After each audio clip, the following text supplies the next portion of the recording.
Good evening, everybody. Welcome to our first of our 4 sessions reviewing all of our budgets. There'll be a 5th session where we will re-review all of the budgets again if we've made any adjustments as numbers come in from a number of our different areas. Again, we will have 4 meetings to review the budget, 1 meeting to review the entire budget with updated numbers, and that's where we're going to begin. And I'm going to turn it over to our Finance Committee. Mrs. Reynolds? Hello, thank you. Thank you to those who are hopefully watching us on our stream here. Oh, thank you. Okay. Thank you to anybody who might be watching us on the stream. This, like Brian said, it's the first of a few meetings. The next meeting will be on the 25th, basically preceding each of our school board meetings leading up to the final review. We're just doing a few budgets tonight. They're more of the simpler budgets. Again, everything here is a development phase. This is preliminary, and this won't be fully approved by the board till down the line. But we like to have an idea of how we're looking and what's going on. Some numbers may be placeholder numbers. Some numbers we might not be sure of yet. But as things are updated, the public and everybody here will be updated too. So with that, I will give it to you. Thank you very much, Ms. Reynolds. So our first budget we're going to review is the Board of Education budget for our proposed 26-27 budget. And as you can see, as you scroll down through the 2 pages here, we again have no changes, increase or decrease in the budget. We've been pretty good here in staying fairly consistent throughout the last couple of years for our Board of Education. Are there any specific questions on the Board of Education budget? No. Okay, we're going to move on next to our proposed central administration budget number 2. Again, you'll notice it's a 0 increase or decrease here. Again, we are staying very consistent with our conferences, mileage, travel, dues, memberships, materials and supplies. All of that has remained very consistent, including our BOCES services with super eval. But again, a 0 increase in our budget here. Questions? No. All right, moving on. We're going to move on to professional development budget number 3, and we're going to turn that over to Mr. Renato. Okay, thank you, Mr. Monahan. The professional development budgets, as you can see, if you jump right down to the bottom, we're looking for a $0 increase for this coming school year. I can tell you that this year, these for the 25-26 school year, these budget lines were much tighter. We brought in a couple of additional professional development opportunities for our teachers. One of the things that we are trying to do is, as much and as whenever possible, we're trying to have much of our professional development run through BOCES, which is a different code, and it also allows for us to get state aid on those activities. But as you can see, the increase is 0%. Questions? Okay, we're going to move on to budget number 4 and stay with Mr. Renato for gifted and talented. Okay, gifted and talented, there is a slight increase this year, but it's really a paperwork increase. The increase this year that you see that is an increase in the first of all, there's a $6,400 increase in the contract services, and then there's an also same corresponding dollar amount under supplies for gifted and talented. That total amount represents the amount of money that the district had previously budgeted in other lines and other budgets for the district fine arts budget. This year, we have a new district-wide coordinator of our fine arts, and we decided this year to move that line out of the high school budget and into a district-wide budget because of the fact that it does service students from all 5 of our schools. So although there's an increase of $12,820, the reality is that this money is just money that's been shifted from other budget codes into the district-wide code. So technically, it really would have been a 0% increase this coming school year.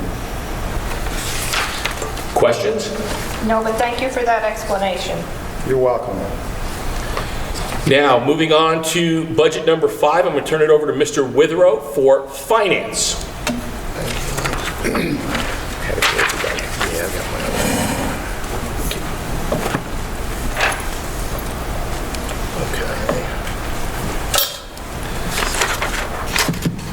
Okay, thank you. So for finance, everything is relatively flat. We do see in line number 10, BOCES contractual, a slight decrease. Last year, we purchased the receivables module. There was a one-time cost associated with that. There's additional maintenance cost, but that one-time cost is dropping off. So that's why we see that decrease. And then we did just have a slight increase. So right now, we're going to tell you the BOCES numbers are primarily preliminary numbers. I just got an email today with some of their administrative charges or their rent and capital information, which is going to help us finalize up the tax cap calculation. They're in the process of rolling through approving their costs. So as they get approved, we will update our numbers. You're going to see when you get to budget 9, there's a couple of numbers highlighted in red. So this is really a placeholder on line item 19 with a projected increase in cost. Once we get the actual number, we'll get that updated so that by the time we get to the last meeting where we can go over any changes that have occurred, that'll be reflected there. Okay. Any questions on our finance budget? All right, we're going to move on, and we're going to go on to legal services here in number 6. So both Mr. Wither and I can talk about that. Right now, we have that projected at a 0 increase again for legal services. We've been definitely staying within our required amount for legal services. Any questions? No. Okay. Moving on, and we're going to go to budget number 7. I'm going to turn that over to Mr. Witherow for printing and mailing. Probably seeing a theme here. Pretty flat across all the lines except for the postage line. And again, postage goes up almost every year. So we have a slight increase of $1,000 allocated for postage out of printing and mailing. Questions? How are we looking so far this year for postage? Are we going to remain? I think we're in decent shape. You know, some of the big hits when we do the budget newsletter, we get hit, but that actually comes out of a different code, so we should be good. As of right now, everything looks pretty good. Okay. All right, we're going to move on to budget number 8, data processing, student data management, computer assisted instruction, and we're going to turn that over to Mr. Renato. Okay, so the bottom line again on this budget, if you jump down to the bottom, is roughly a $109,000 increase, representing a 7.79% increase. The increases that you see in these budgets is directly related to actual expenditures for student programs. We try to budget these lines as close as we can to what we've spent in prior years, and also projecting ahead for any BOCES cost increases that we might be expecting for this coming school year. Questions? Yeah, just looking historically, it seems like in line 4 there, we typically go over in this budget. Do you think that the increase you proposed here is going to cover us this time around? Can I take that one? Yes, please. So we are trying to increase that. The BOCES is its own little monster. The bill comes in and there's literally hundreds of charges that get allocated across. We've been working, Chris and I have been working to try and clean up how those charges get charged against our budget codes. Okay. So historically, we've had some instances where, okay, we need money to pay the BOCES bill. Oh, there's money left in this BOCES code. Boom, let's take the money, we pay the bill, we're good. We're going to be we're continuing right now with this current process. We're going to budget as we have it now. What I anticipate is at the beginning of the school year, we're going to be doing some shifting of funds as we have gone through. We're just not ready now. Okay. We're going to parse through this thing and make sure that everything is coded where we want it to be coded, which ultimately could change these numbers going forward for next year. But right now, we feel pretty comfortable with where the numbers are across all of our BOCES codes. Okay. But just something for the horizon. So next year, I would anticipate you might see some significant changes in the amounts because we're going to try and better align the codes with our codes. Gotcha. Thank you. Sure. Other questions? All right, we're going to move on to our next budget, budget number 9, insurance and special items, and I'll turn that over to Mr. Witherow. So again, everything's flat except for the potential BOCES charges. So these are some of the larger charges that we get from BOCES in terms of the capital expense, the admin charges. So we're anticipating them to be finalizing these numbers very soon if they didn't already do it last night. I didn't see an email from that today. I just saw the rent and capital. But these numbers are, again, preliminary numbers. Once we get the final numbers from BOCES, we'll update these and go over them again at the last meeting. And if there's anything significant, we'll talk about it before that last meeting.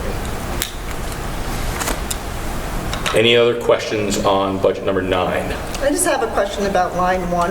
Okay, Can hold you just on. kind of explain, like, what that is and why it looks like we haven't done much with that code? That's kind of it's kind of a safety net code for insurance in case we got hit with anything out of left field. Most of our coverage is covered with our other insurance lines that we budget. And again, it's not a lot of money, and we did, we're holding it steady.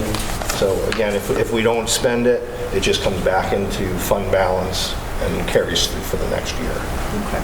And then, I'm sorry, I have one more. Sure. And then regarding line 5 with the property tax refunds, I guess I just want to kind of just talk about that for a second. Do we have like a line with the towns that we would be affected by in those instances? I know we don't have a ton of commercial properties, so it's not a huge concern for us, but if something were to come onto the horizon, how is our communication for us to be prepared for that? Because I know sometimes we talk about different places in the budget where we may put a little more in for a safety net, which is what made me just think of that. And in my opinion, that's a good line to do so. I only say that because, my employment is at a fire district. Yep. We actually just got hit with a $400,000 chargeback from the Galleria. Now, I know we don't have a Galleria in Minnesink, but that seems a little low for me. So we also have a tax cert Reserve. Okay. Yeah, we have the reserve. This Okay. isn't the reserve. So, but this isn't like budgeted to go to reserve? No, this is more, we get a SCAR, small claim assessment. Small claim assessment review. come in, yeah. We got an adjustment of $1,600 on a tax bill. It gets paid out. So is it standard practice that whatever might be left in this line at the end of the year goes into that reserve, or how's the schedule for the No, funds of that reserve? again, the board towards the end of the school year. Meetings in June. We'll do a resolution for potential reserve adjustments. Okay. Yeah. So it's really nothing on any of these lines is earmarked into anything specifically. What we do is we take the whole lump sum and say, okay. Where does it go? We say we can adjust this reserve within this range, Okay. with this, and then we kind of look at it once we get our final number. Thank you. And I feel like I knew we had a reserve, but in my mind, looking at that, I just blanked. Absolutely. Yeah, this is more for the day-to-day Just the stuff. smaller Right, things, right. okay. If we were to get hit with something massive, we'd probably be looking at Okay. Typically, what you'll see for Mr. Witherow and I will start getting probably in November. I start getting the scars. The scars start coming in. We typically get 7, 8 of those. Right. They're not very large, and they're fairly easy to deal with. So some small adjustments, and here's the code we can quickly look at to handle that particular piece. Thank you. And what we do is the tax collector does have a list of, potential. Potential. Okay. That's what we use to base the amount that we put in the tax. Okay. So basically, we had just a couple of years ago, we had a significant reduction in that because a potential fell off. It wasn't going to occur anymore, so there's no sense to continue. So you have a very good handle on that. Yeah, Okay, We believe so, thank you. yes. So, again, what their list is in Lisa's office of what potentially could be, and like I said, by November and December is when the 7 or 8, letters come in, and here's the small adjustments that happen. Not Is- everybody has that great of a communication with their tax. Oh, absolutely. That's good. Any other questions? All right, what we're going to do is conclude our evening tonight. We have our next Finance Committee meeting on February 25th, 2026, unless there are any questions from our audience. Vanessa? It looks like we have no questions in our audience, so we are going to end our presentation on that. So again, next Finance Committee meeting, February 25th, 2026. Thank you very much, everybody. I won't be here for this, but- That's the fastest one we've done.